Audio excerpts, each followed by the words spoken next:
A lot of us write because we love doing it, but are many of us starting to do it for the wrong reasons? Are those wrong reasons the culprit behind many of our artistic anxieties? How do we stay happy while writing? And how do we become happier artists? That's exactly what we're talking about today. Let's get started.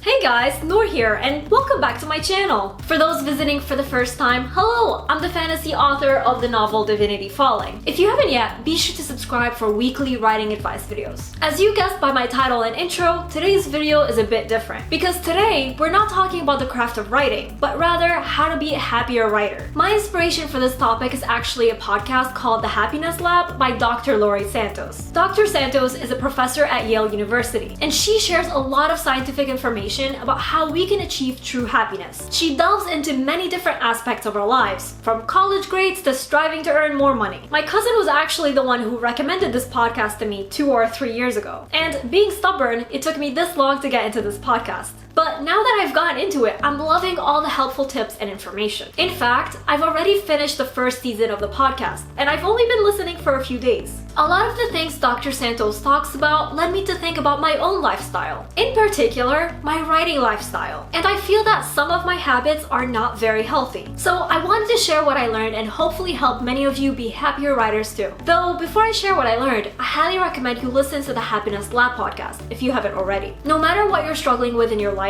I honestly believe her scientific tips will lead you down a happier path. Anyway, here's what I learned. When people are not graded or rated or placed on a scale, they work harder, learn more, and put out better work. Why? Because there's no pressure to do the very best. If someone is given the option to solve an easy problem or a difficult one just for the fun of it, most people choose the difficult problem. But as soon as they are told they will be graded on their ability to solve the problem, most people will choose the easy problem because it allows them the security of a positive outcome. That's why so many students nowadays are anxious. When I started writing, I was so happy to be doing it. However, as soon as I majored in creative writing in college, I started dreading writing because it felt like a chore I had to exceed in. I had to prove my talent. It stopped being fun, and I stopped wanting to learn out of pure interest. Instead, I was learning for the sake of getting that high grade. And I did get a high grade, straight A's in fact, but I wasn't a happy writer. I believe the same issue lies in writers wanting to become famous or have more 5-star ratings. This problem is especially true in today's world, where writers are expected to be social media savvy and put out content and present it as if everything is perfect. And so, writers also have to act perfect for the world. Don't get me wrong, those are wonderful things to aspire to. But as Dr. Santos's findings suggest, writing for the sake of fame and high ratings will only make you unhappy.